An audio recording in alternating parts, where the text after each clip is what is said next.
think Beth is going to join us virtually. Beth has become a really good friend of mine. She's recently promoted to vice president, Site Selection Group. She's been doing a ton of work over the last couple of years in Kentucky on what's called the Product Development Initiative. So again, we think about storefronts. We think about, this is a retail establishment. Got to have product on the shelf, right? So I think Beth is going to share a presentation today that I've seen that I think is hugely impactful, and you guys will get a lot out of it. So Beth, can you hear us? I sure can. Can you hear me? We can hear you. Take it away. Oh, okay, cool. And everybody can see my screen, John? We can. Awesome. Well, cool. John, it's great to hear your voice. You're getting me fired up over here, and I'm excited to kind of share our portion of the story. It's really cool to get the community players in the room. I really feel like these types of discussions can really give a community and specific properties a shot of adrenaline that they might not have otherwise had. So I'm excited to share my portion of this story and what role I play in this thing we call economic development. Just super quick, I'll give real quick background. I started my career in aerospace manufacturing. Then I was in the trenches with all the economic developers on the public side. That's the job by which I measure all fun. I mean, I had an incredible time. But I'll say that, economic developers today, I don't envy them. It is an extremely competitive time to be in economic development. After that time I spent on the public side, then I switched over to the private side, and that's where I am now. I've spent about 10 years, in some way, shape, or form, helping companies choose where to locate. So today we're going to talk about that. We're going to talk about site selection. We're going to talk about product development. And I'm here representing Site Selection Group. And I'm kind of here playing two different roles. The first role is, what I do primarily in my day-to-day job. And that's exactly what I just said, helping companies choose where to locate. And I primarily work with, manufacturing and industrial projects.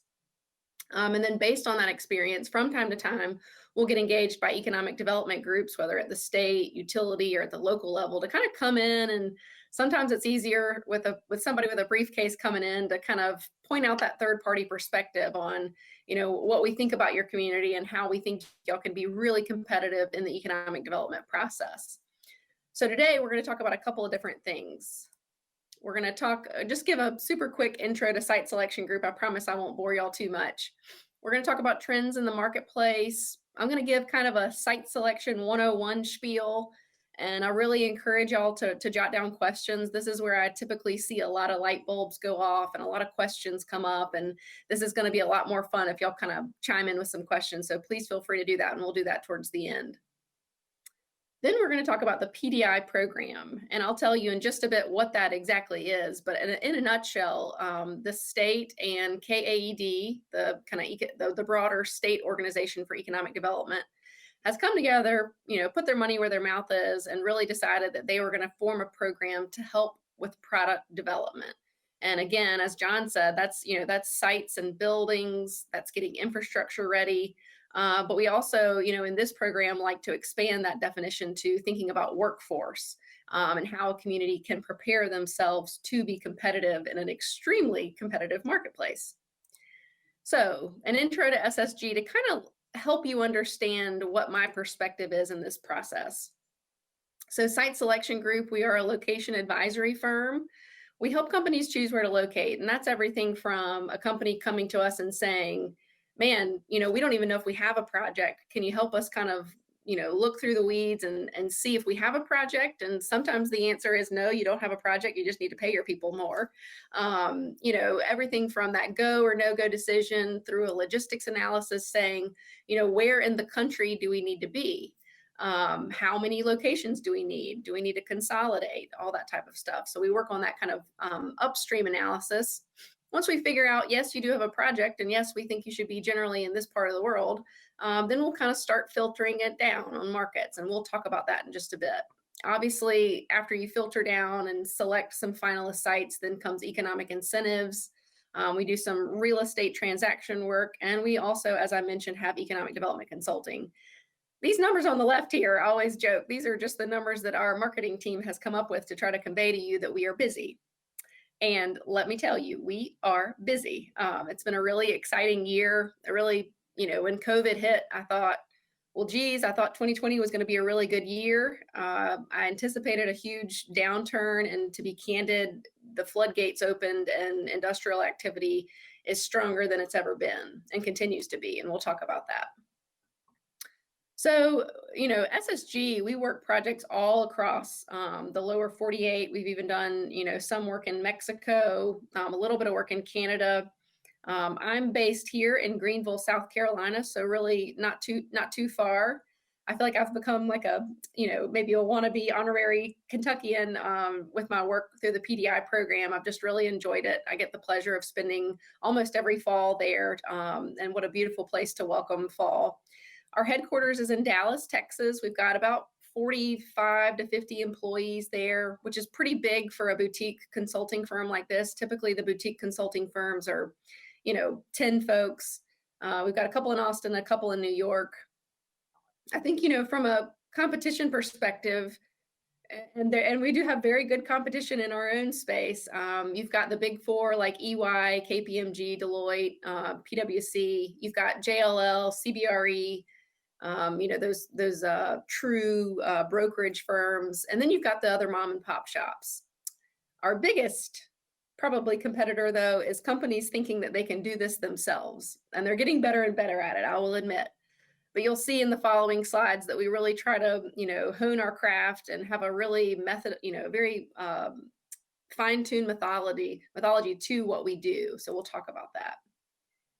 Every consultant's going to flash one of these slides up. It's kind of an obligatory, here are our clients. And we have a very diverse group of clients that we are very proud of. This is just a small sampling.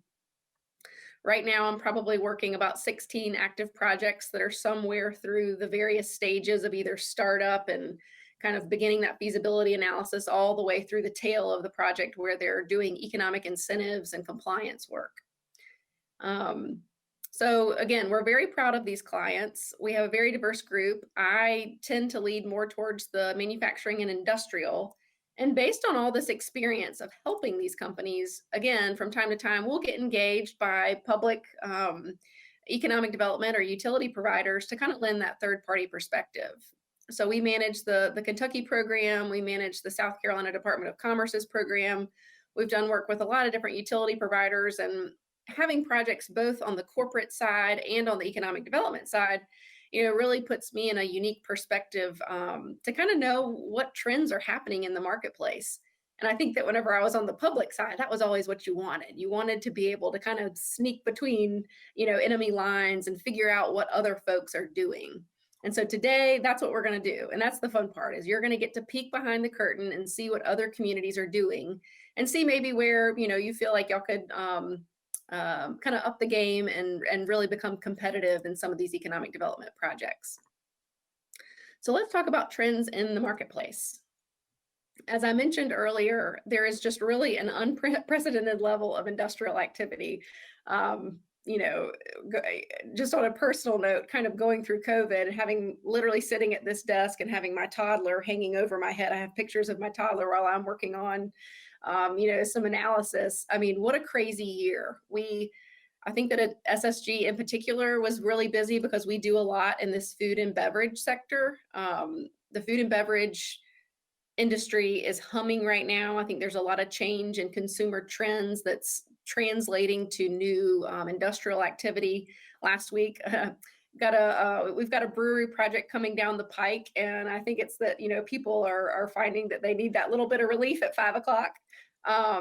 We've got some aerospace, but trends that we're seeing nationwide: construction materials, plastics, life sciences are really picking up. Obviously, there's a lot happening from a narrative perspective about how we want to kind of bring that closer to home. Electric vehicles, there's a lot of these projects out there. It is tough to tell which ones are legitimate and which ones are kind of pie in the sky projects. And then obviously distribution of consumer goods. We'll talk about that in just a little bit. And mainly about, how supply chains are really restructuring, trying to get those goods closer to the masses, whether that's bringing it and reshoring it or restructuring how their logistics network is set up to minimize disruptions, because we've all seen that there have been some really unforeseen disruptions lately. Speaking of, let's talk about these hardships created by demand factors. And what I mean by this is because there has been such unprecedented industrial activity, it is incredibly hard to find good real estate options. Real estate options are tough to find, and then it also has really put a kind of a tough spot to find that good quality talent. So, our job is to kind of minimize risk for our clients, and that's finding sites and buildings that are as far along as they could possibly be, finding communities where there's a really strong ecosystem set up to be able to support the workforce requirements that a company may have. And then also, we're just working through some of these like unanticipated project delays, supply chain issues. I'll tell you right now, I mean, it's already hitting, but the steel shortage that we are seeing is going to have a huge impact on economic development. And from my perspective, it's going to make speculative buildings, and let me define speculative, a publicly owned piece of property that a community has decided to build an industrial building speculatively to try to attract talent. That's always kind of, in my mind, been a marketing tool. Just let's get some boots on the ground. Let's give people a reason to come and visit. And all of a sudden, those speculative buildings are shifting from being a nice marketing tool to get people to your community to actually literally we can't find buildings that suit our need. We have to find something because of the steel shortage. So those are going to become even more important in the next few years, probably more so than I would have touted, a couple of years ago. Already kind of hit on workforce, but some other issues that are popping up are childcare is becoming incredibly difficult, and that's a very tender subject for me. Housing issues, it has been incredibly difficult to go to communities, feel like we've got a good fit from a site perspective, from a workforce perspective, but we can't find enough housing for either executive or for production level talent. So these are issues that a lot of communities are putting some attention towards, because at the end of the day, you really have to have a holistic solution for these companies. It's not just, you can't check 5 boxes and be done. You really have to think about, what all they need to be operational and successful. So those are my negative Nancy comments. And if you know me personally, I don't like to be a negative Nancy. I like to lean towards the positive. And so this is why I'm really optimistic about Kentucky and about y'all's story over the next few years. There's been some really push towards smaller markets, just changing dynamics of COVID, thinking about how shared spaces impact the air quality that we breathe, and how, public transportation all of a sudden may not be quite as valued. There's going to be a push towards smaller markets. People are trying to optimize supply chains. And if you drop a pin on the United States of where can I access the most people, 9 times out of 10, Kentucky's going to be where that pin falls. And that is an incredible, incredible advantage. It can also be a curse because that's a lot of distribution projects that are coming your way. But overall, I mean, as our manufacturing companies look towards how can we access the most amount of the Americans looking to buy our products, Kentucky's sitting really pretty, and you can't change where you are. Florida can't change the shape of its panhandle. A lot of states would kill for their geographic positioning. So that's really exciting for Kentucky as things reshift. Then you've really got some momentum behind product development with programs like the Product Development Initiative that we're going to talk about. And so kind of honing in on your product and what you have to offer communities is really, really important. So let's talk about return on investment, because at the end of the day, unless anybody's sitting there with a briefcase full of money that I'm unaware of, there's a finite amount of money to spend. And so you really have to think about, what are the strategic investments that we can make, whether with our time or with our funds, to really, have the highest impact, lowest cost for investment, highest impact on whether we can actually attract a project. So first, let's talk about what's out there in the marketplace. Before COVID hit, this was our kind of generic, these are the types of projects that SSG typically runs. This was our bread and butter: 100 to 300 jobs, 25 to 75 million, 100 to 200,000 square feet. Well, after the impacts of COVID, the strains on the workforce availability, we've seen a shift. There is now, our projects are requesting a lower number of jobs, But we're seeing a higher capital investment. And we think this is a trend that's only going to continue to change as robotics and a lot of technology is added to these facilities. It's just kind of a natural progression. And I think it's something that we should look towards from a workforce training perspective to make sure that we are prepared for this automation that's coming down the pike. So here's the peek behind the curtain. No, I can't see you, but nobody be taking a picture of this and putting it in the newspaper, okay? We're going to talk about how, my company puts together our deliverables to say, how are we going to filter this down from, let's say that we've done a logistics analysis and we've determined that there's 4 states that we want to look at. So we're going to look at those 4 states, at what the kind of key MSA areas are, or the key communities are that are in those states. And we're going to score them from a quality perspective. And so this is our kind of quality filtering slide, and it's probably too small for you to see, but each of these columns represents a category that we're scoring. And behind each of these individual scores, there's probably 100 or 250 data points that kind of helps us calibrate. So, for example, on workforce demographics, we're going to be looking at things like population growth, population historical growth. We're going to be looking at what types of people, what types of education attainment levels. As you get into this occupational industry presence, we're looking at what is the concentration of manufacturing in our particular sector. What's that like in your community? Labor cost, accessibility, union climate, taxes and utilities climate. We're kind of looking at high level, what are tax and utility rates? And this does not take incentives into consideration. We'll talk about that.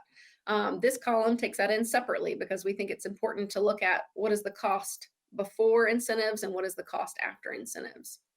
And then finally, this real estate conditions, and that's where kind of things, especially like the PDI program, come into play. So we have scored all of these different categories and we have filtered them highest to lowest in this total score category. And you'll see that, on this particular project, we picked the first 4 communities and then we picked community 8. And a lot of people ask me, why did we skip over these communities right here? So it's really important to think about not only, which communities score the best from an overall perspective, but also which communities score the best across all categories. So you'll see that in this variance column, we're showing that community 8 had a pretty high variance and showed well across all the categories. So just based on common sense, we'll sometimes include some that are a little bit further down. Now, this is obviously just a sample. It's pretty simple once you kind of wrap your head around it, but this is where we are measuring quality of a market. And there's a lot of things that go into here, and I'm sure that a lot of folks are asking, well, what about quality of life? And what about these other things? These are things that we can measure. And as a site consultant, you have to have measurable data that you can measure across different markets that's apples to apples. So this is kind of one of those tools that we use, and it's not a hard and fast tool. It's just a guide. It's just one of those tools in the tool belt that we use to kind of guide the process. So that quality score is going to go across this axis right here that I just showed you. So basically, this is the next deliverable that we'll show our clients. Quality is, graphed along this axis, and then you will also graph cost, which we're using more specific, utility tax rates to kind of measure cost. And as you'll see, we'll plot those same markets across these kind of quadrants and see where they fall. This dotted line represents, we really want to find markets that are in this green part of the presentation. We really want to find markets that score well from a really high quality perspective, but also a really low cost. So market 10 and 3, for example, market 11 are all showing pretty well. Market 9. These are probably markets that we'll want to have an especially keen eye towards. So this next slide is where all the magic comes together. We typically provide a quality matrix, an operating cost analysis, and finally, we have to figure out which communities actually have properties that match our requirements. So you'll see this kind of red light, green light approach. Green is a well-aligned site, yellow is marginally aligned, and a red is just no aligned sites. So again, we'll kind of go back and we'll look, at, market three scored really well, but unfortunately they just don't have any, maybe they don't have enough wastewater, or maybe they don't have a padded and graded site like we were really looking for. Maybe market 10, could get there. It's within reason that we could invest in that property, but it's got a little bit of work to do. But market 9, man, it's scoring on the right side of the quadrants and it's got a green site. So imagine me in Greenville. I've requested information on, 20 markets. I've got to decide which 4 or 5 we go visit. You can imagine that we're going to eliminate market 3, market 13. We're probably going to go visit some of these in the middle.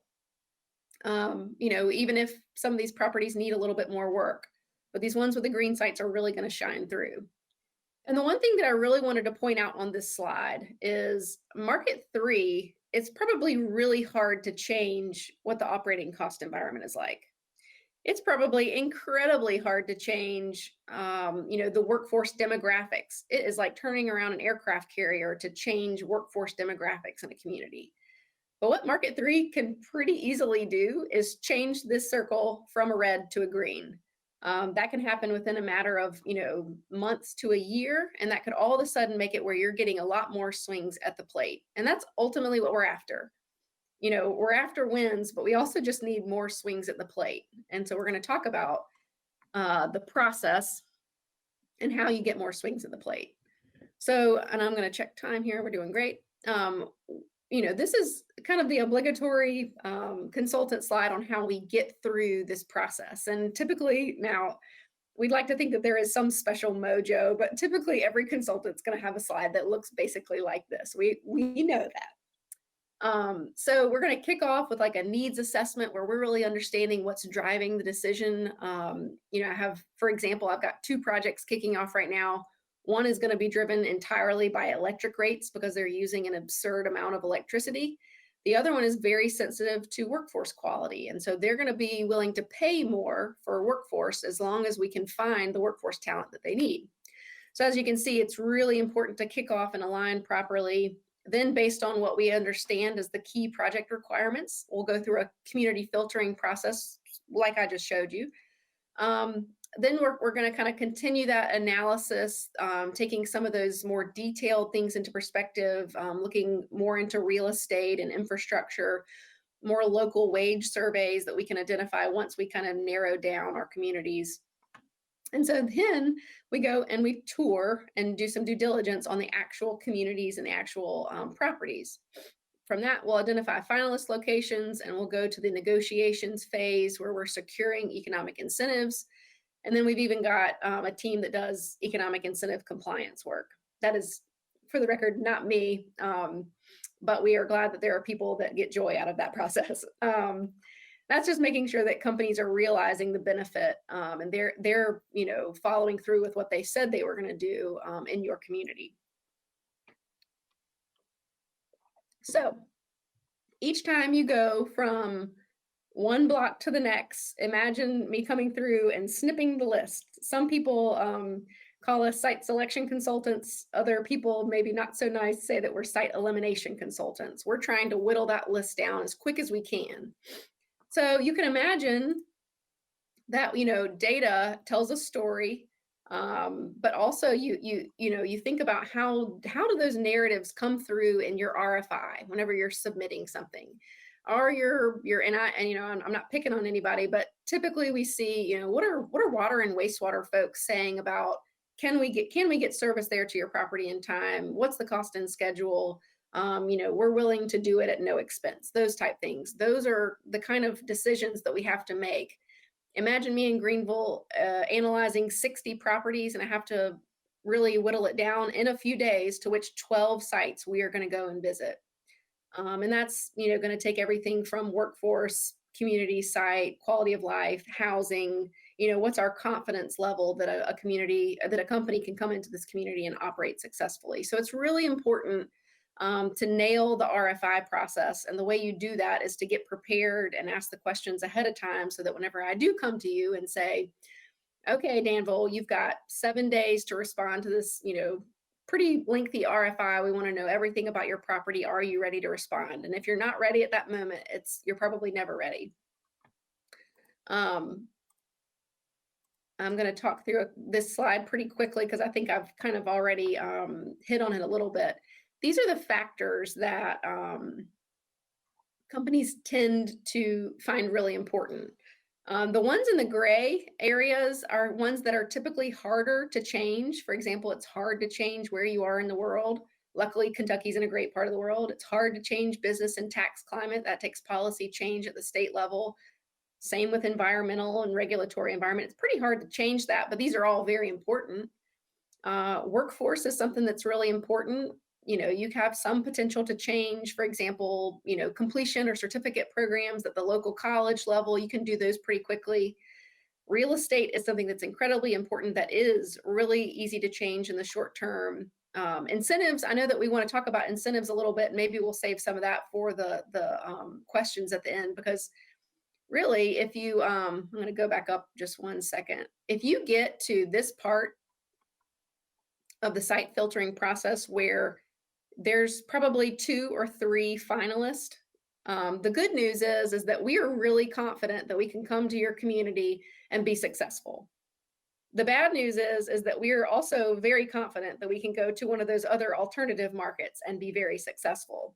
So SSG, we are very passionate about not letting economic incentives drive a project. If anybody comes to you and says, the most important thing to them is incentives, they probably are some screws loose and have some misconceptions about what the real role of incentives should be.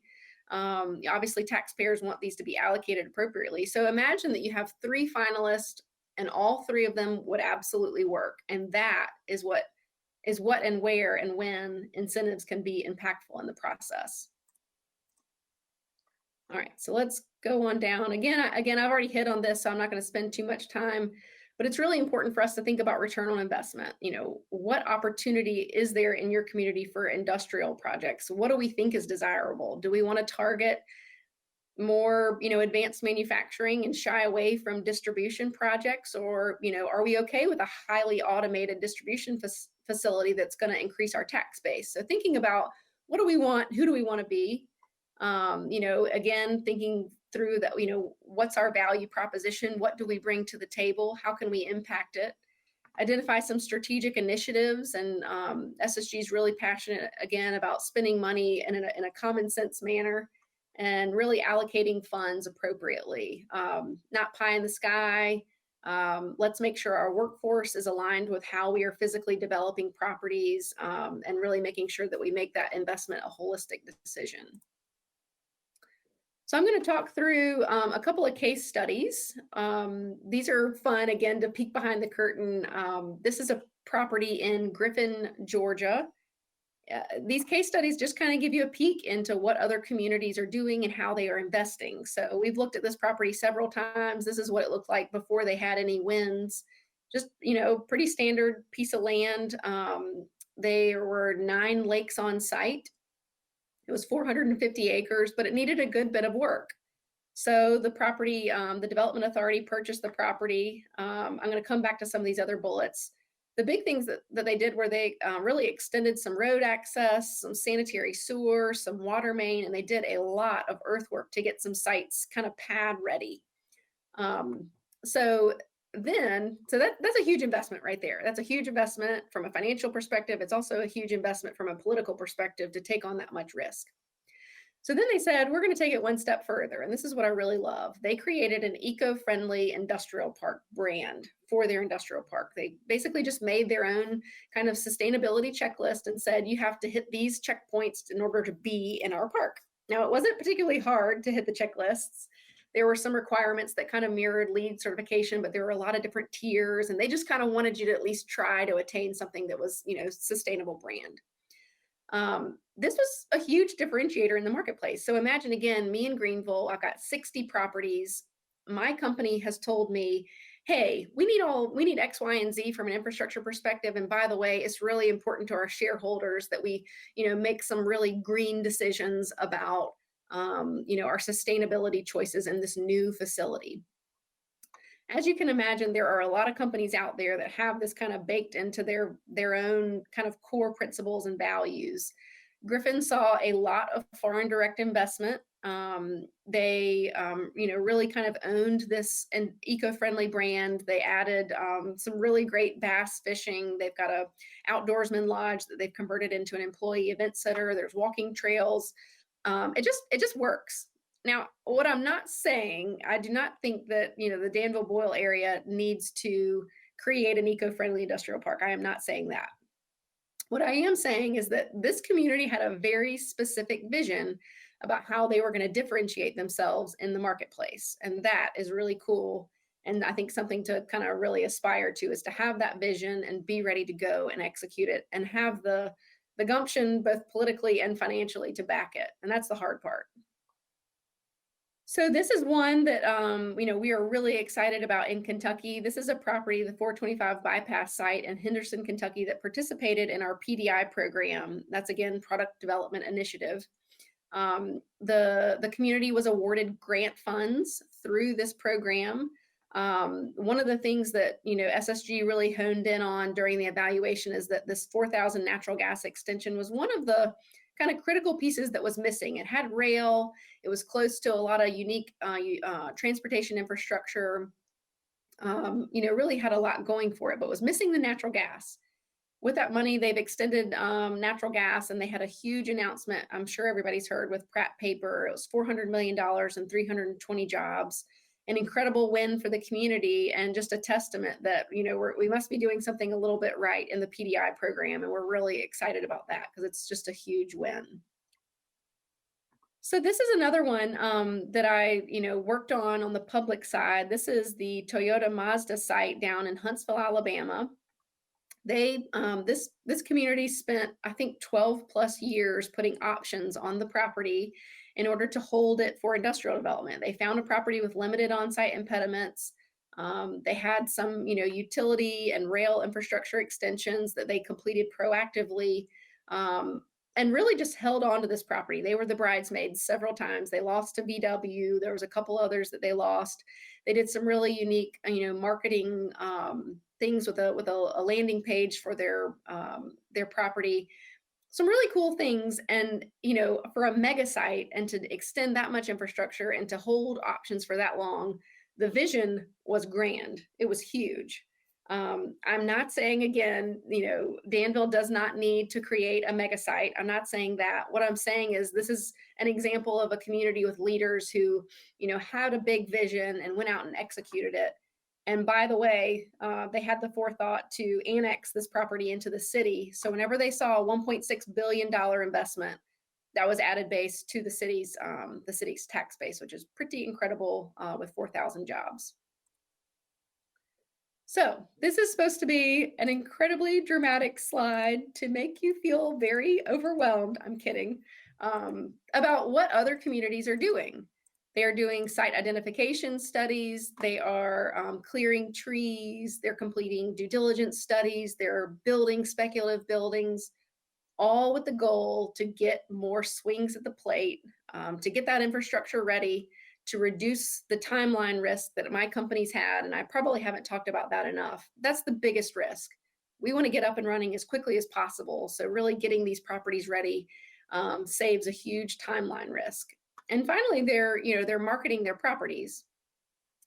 I want to put a special plug into the Danville team. I can't wait to get a follow-up email on this. I went on the website and was looking through some drone photography.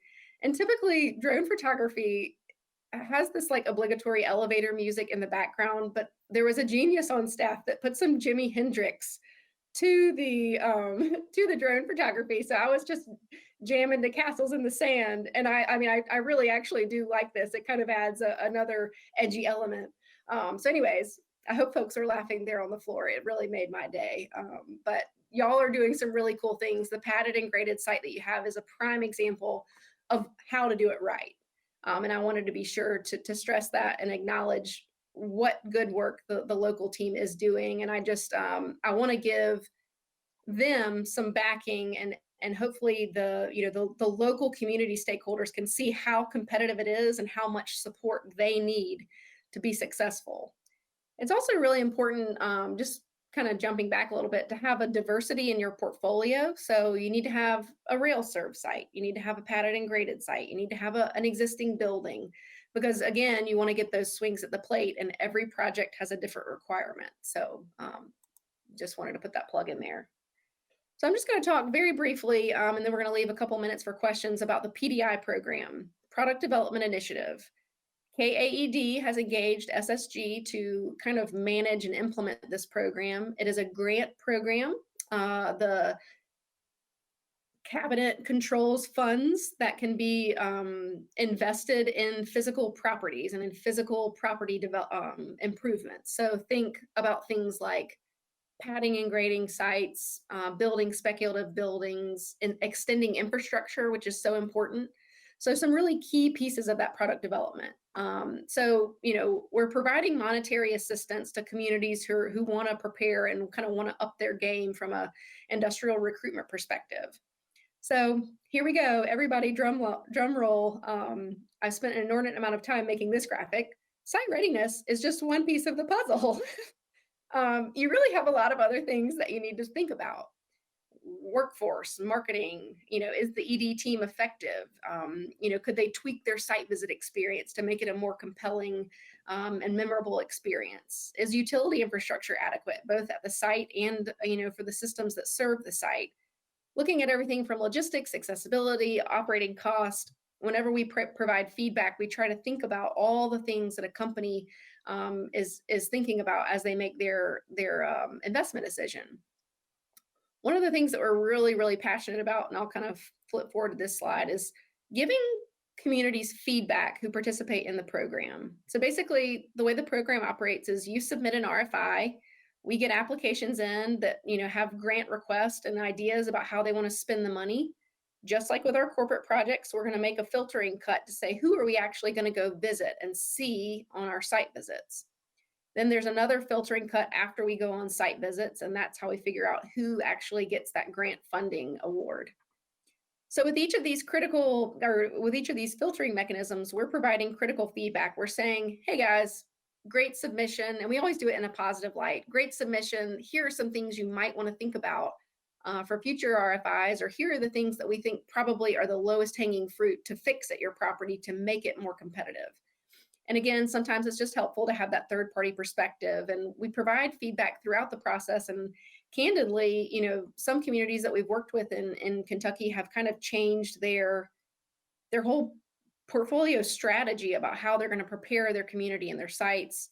Some of my favorite conversations are just those over a beer where we say, this is where you nailed it on the workforce pitch.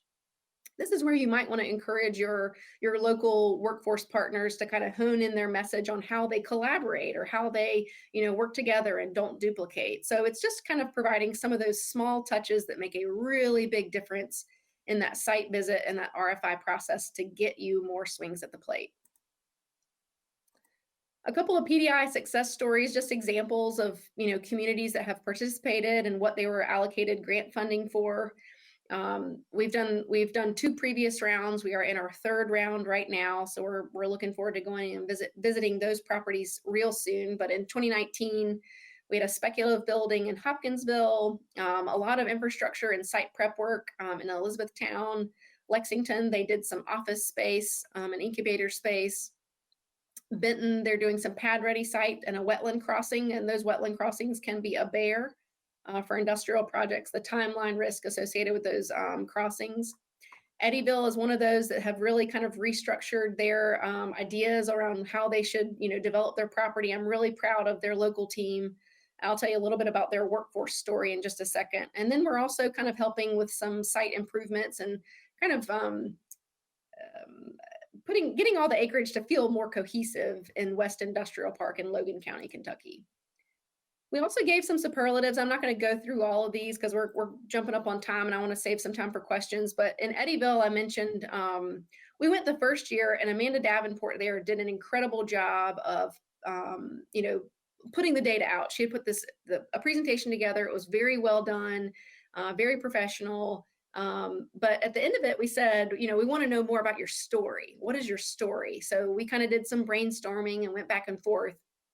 We actually ended up visiting them a second time in 2020. And she had hired not an economic developer, but just a film producing company to put together these narratives around these students and what their life was like in Eddyville and why they chose to go to community college and how their student loans were going to be easier to bear and how had a fulfilling career in Eddyville and what those careers were. And it was really, I mean, I'm getting goosebumps talking about it. It was incredible. She nailed the narrative.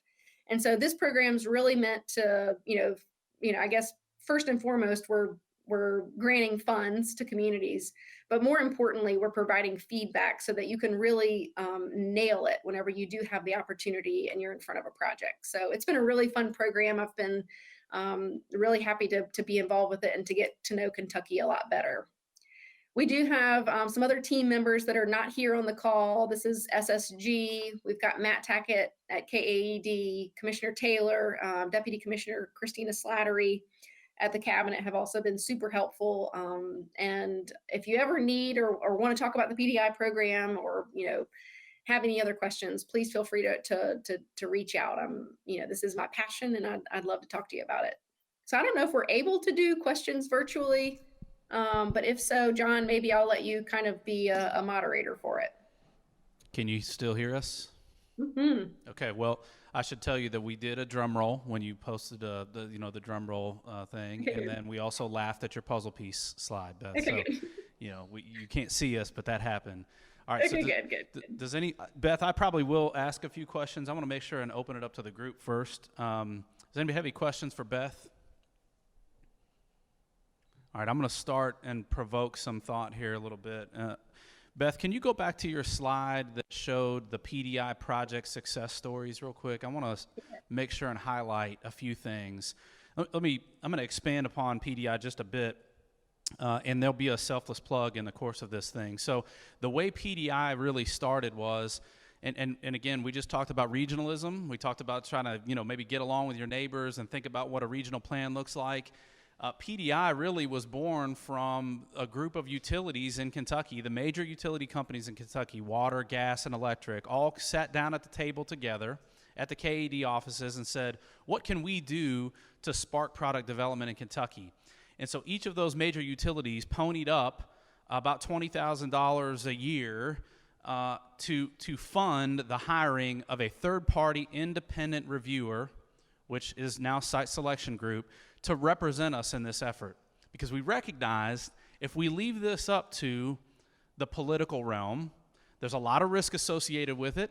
There's a lot of pride associated with it. And sometimes it's hard to get the kind of feedback that Beth and Josh and Chris and their team is able to give from a political perspective. So again, we wanted to hire somebody and make it a very conscientious process and one that was based on the return on investment probabilities that Beth was talking about earlier in her presentation. So that doesn't mean that everybody's going to win. We're not all going to get participation trophies out of the course of this thing, but we are going to improve if we're not winning. So if you win, you potentially get grant funding. If you don't win, you learn. You get that feedback that Beth was talking about a little bit ago. So that's the way we set up the process. And then the cabinet comes in with grant opportunities for those sites that Site Selection Group says are the highest performing ROI potential sites in the state. They take that to the cabinet. If it qualifies for the grant awards, the cabinet then grants the community funding. I think the important thing about this is the PDI program also has a local match requirement. So what you see on the screen here, maybe a little bit small now, but I'm going to read these to you. So Beth, if I'm not mistaken, the dollar amounts are the grant request amounts or the grant award amounts, right? Not the total project cost. That's correct. Okay, so let me go through these projects so that you guys understand order of magnitude. And as you sit in your seats today and you think about what I say at the beginning, find the place where you want to participate in economic development, right? We can't all do everything, so where do you want to play into it? Are you in charge of making funding decisions for things like industrial park development, site and building development, product development, that kind of thing? What's on your store shelves? So I'm going to talk about this. There are 6 projects on the screen. The Hopkinsville project is $500,000. That means they requested $500,000 from the state, and they had to put up $500,000 to match that at a minimum. Okay? So this is not for the faint of heart. Product development, if you want to have a business park that is successful, that has the chance to move the needle, as Beth was talking about earlier, taking those green, yellow, and red circles on that graph, what can you do to improve yourselves? You know, you might not be able to change the tax environment from the state. You might not be able to turn around the Titanic with the workforce development that she talked about, but you can improve your swings at the plate. Am I listening, Beth? Oh yeah, you're hitting it, man. You're Swings at the plate. And Beth did call me out for being passionate at the beginning of this. I have to apologize. My dad was a football coach, so it's just inherent, and I apologize. I'm not coming at you guys. I'm just trying to be, you know, this is where my passion lies. So, again, $500,000 in Hopkinsville.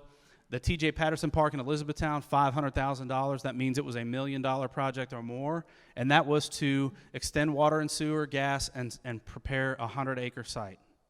So, you know, you think about what does it cost to prepare a 450-acre site like she talked about in Georgia? We're talking about millions and millions and millions of dollars just to be prepared. And what this product development piece does is decrease risk for any clients that might look at your community, right? It's all about risk. It is a process of elimination, as Beth was talking about. So what are you doing to prepare yourselves to decrease risks for clients that might look at your community, right? The Coldstream campus, $500,000. That was over $1 million project. Benton, Kentucky, $500,000, over $1 million project. Eddyville, $150,000. Now, again, the nice thing about what Eddyville's doing is they're looking at it from a very logical, strategic approach. They're not going all in with like a big-time project. They're trying to set themselves up for the next stages of development and investment. And then finally, the Logan County site, $335,000, which means it was a $770,000 project. These are just some of the projects that are out there that communities are considering. So ask yourselves as you're sitting there today, what is our strategy? Back to what Chris was talking about. What is our community strategy? What are we going to be best at? What do we want to be best at? What's our story? And what are we doing to invest in this component of it? Should this be a place where we want to play? I think Bowling Green is another great example. You guys familiar with what's going on in Bowling Green? It's an economic engine for that region of the state, right? Bowling Green has the Bowling Green Trans Park, which probably has, I'm guessing, 12,000 jobs in that park. They've spent nearly $100 million on that park over the years. They've got, TIF districts set up. You'll hear from Katie a little bit about that later. I mean, all kinds of things to prepare, but it hasn't been easy.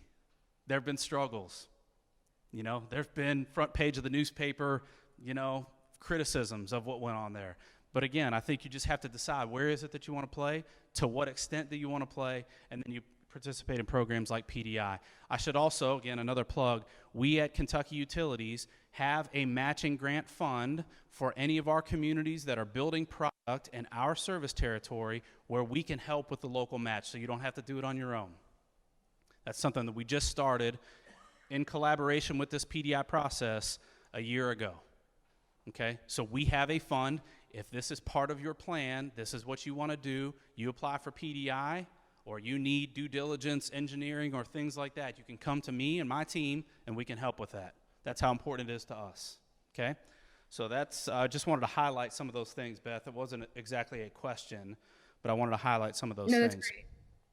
No, that's really good. And, I think your phrase, not for the faint of heart, is exactly right. This is, it's not easy, but again, you have to have communities who are willing to take on that risk. And the ones that, I don't mean to sound too callous or whatever, but the ones who aren't willing to take on the risk are going to get left behind.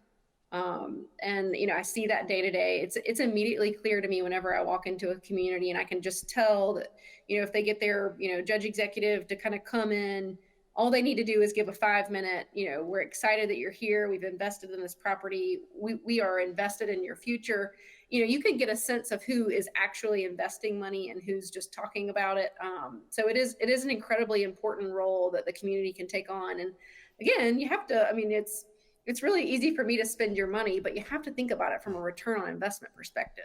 Think about the impacts that some of these projects can make on your tax base.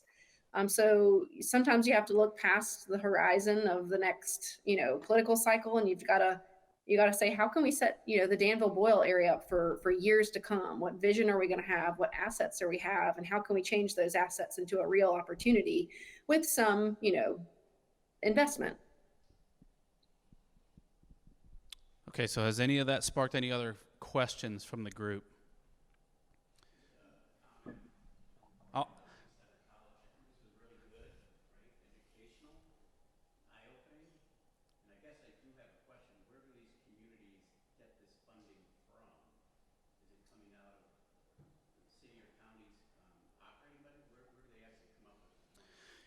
okay, so Beth, I'm not sure if you could hear that, but I'll reiterate it.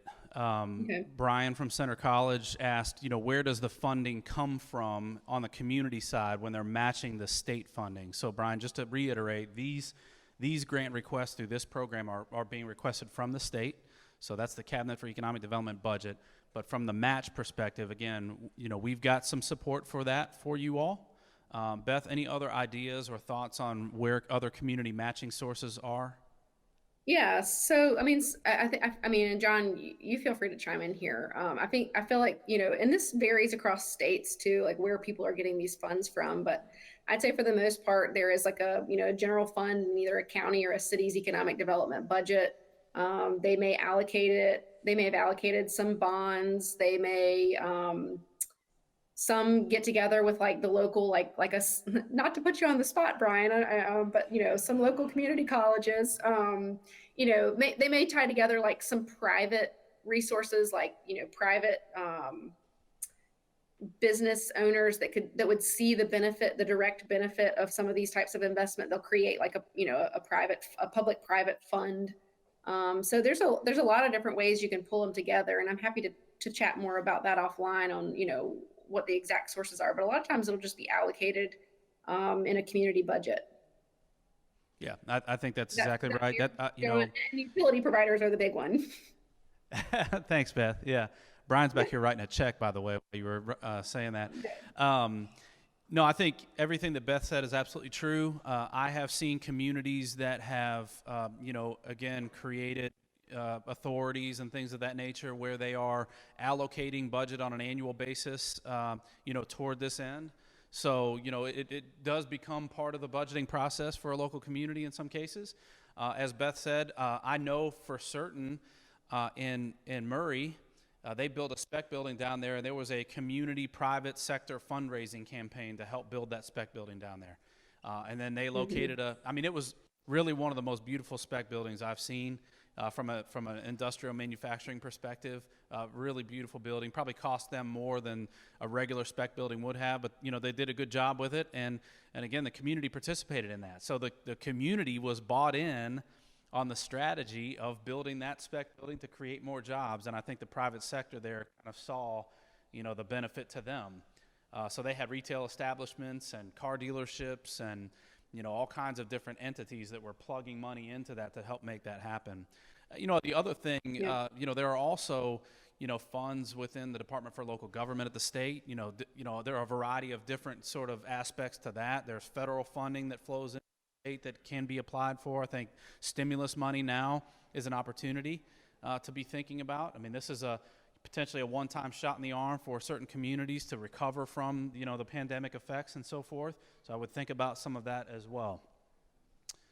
Yeah, and I guess one thing I'll point out, John, is that luckily there's not much restrictions on what type of funds can be used as match funds. The only big thing that, that KEDFA, the granting authority, has kind of said is it can't be in-kind services. So a lot of times people say, well, we'll match that water infrastructure investment with our team doing that infrastructure investment, the work for it. And you can't do that. But other than that, it's pretty actually remarkable how few restrictions there are on what you can use as matched funds, whether that's a federal grant or a utility grant or something like that. So it's actually pretty easy to do that.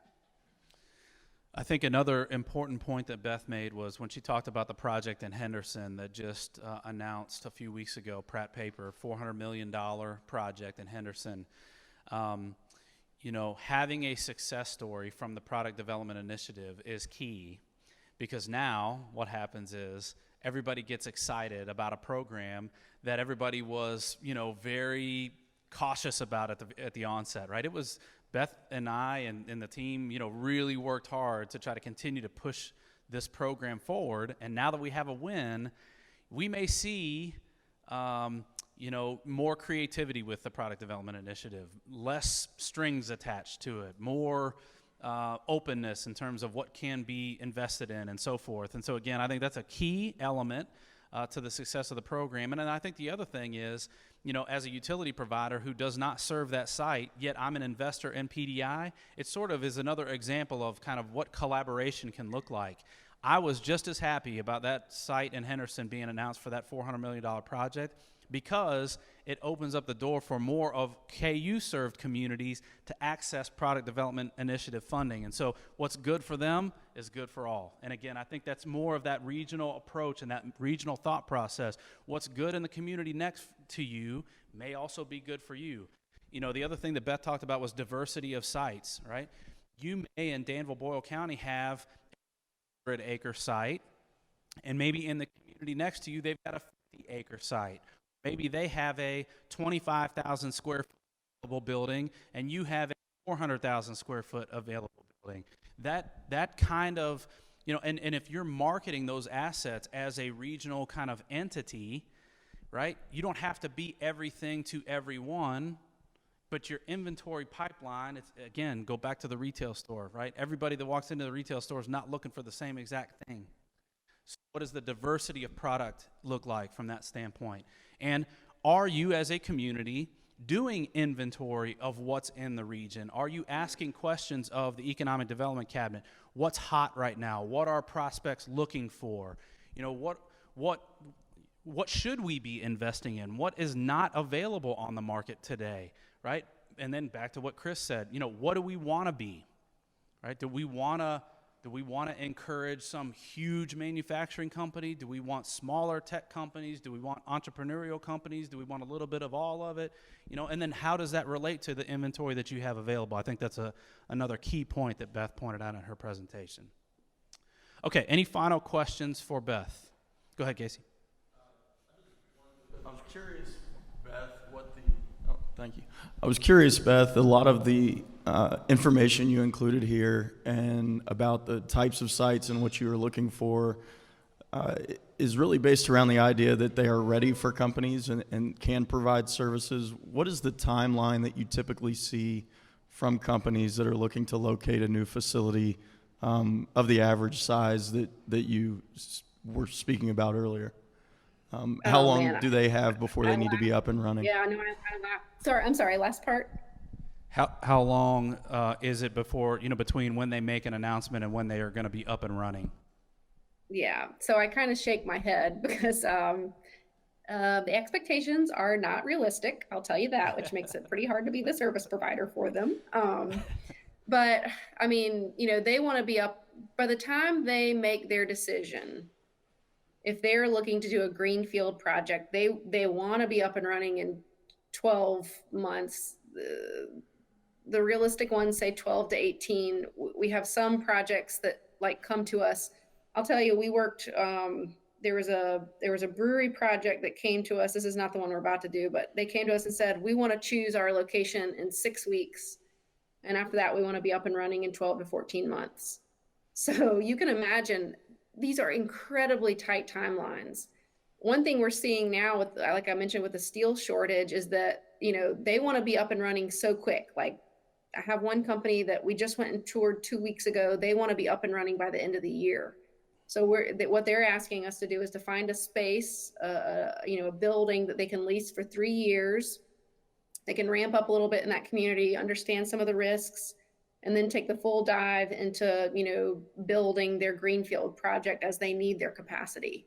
So I do think this steel shortage thing's gonna maybe tweak our process just a smidge. Like we'll probably do a little bit more of those hybrid approaches where we go into a community, we find them a short-term lease, then they build, and that's gonna impact incentive discussions. Like you have to understand that this is the market that we're in. They can pick up and go somewhere else. They could come into your community and maybe, in some communities not have such a great experience. So if they land there for that 3-year period, you got to love on them as much as you can. You got to show up, you got to bring them workforce partners. You got to make sure that, their electric, stuff's running appropriately. Like there's a lot that you can do in that 3-year period to make sure that they can ramp up successfully long-term. So I do think that's going to be one interesting trend over the next 2 years. That's a great question, though. I mean, I think the timing element of things, you heard me mention risk. Companies don't want risk. They don't want risk for cost. They don't want risk for time. They don't want risk for employees. They don't want any risk. And any place that provides them the least amount of risk are the ones that are going to be interesting to them, right? And so operational timeframes are another one of those risks. They've got a market to serve, and they've got to get up and running quickly. So it's not only about the investment, but it's all about the time as well. So I think that's a really key element. I guess the other thing that I want to make sure and note is that, and Beth, you can back me up on this if you wish, investing in sites and buildings, it may not pay off in 6 months. I mean, I think the Pratt Paper deal in Henderson is an anomaly in the grand scheme of things, right? They Agreed. just did that gas line extension last year, and then they land a huge project. That is not typical. So I think patient capital is super important, and that's part of the reason why we started PDI in Kentucky, because the state's capital from the standpoint of product development is more patient perhaps than what it may be at the community level, particularly for smaller communities. So patient capital is super important, and scrutiny on the process may only add stress and anxiety to the community to perform. So you have to be patient. If you're going to be in this game of product development, you've got to be patient. It's completely reasonable to find or to talk to the economic development director or those leaders that you choose to appoint to those positions to find out, how is activity going? Are we getting some looks? But drilling in on or micromanaging the process of, we invested $500,000 in that site 3 months ago, why don't we have anybody there, is completely and utterly, we just can't act that way. I mean, that is not the reality for these things. In some cases, it may be 3 years before you land something. But it's really about, what's the future hold for the community? Is this in line with what your business plan is? Is this where you want to be? Is this the kind of economic development you want to be in? And if the answer to those things is yes, then product development is super, super important, and you can be very successful with it. Anything else to add there, Beth? No, amen. Amen, brother. I mean, we've seen, somebody mentioned that Sierra Nevada brewery project. That one was probably probably on the shorter timeline. I've seen, other properties, I've seen some properties take 10 years. They'll invest in infrastructure and then they'll wait 10 years and then they just hit the jackpot. You've got to have a long-term vision. Like I said, you got to look past the next political cycle. Have that long-term vision for your community, for the next generation, and say, what are we gonna leave for the next generation, and think long-term about it. So I completely agree that patient capital is super key to this whole process. I think that's very well said. Okay. Any final questions for Beth? Beth, thank you so much for spending some time with us today. We appreciate your partnership in Kentucky and all that you guys do to continue to move our communities forward. Thank you so much. Thank you for having me. Goodbye, everybody. Thank you.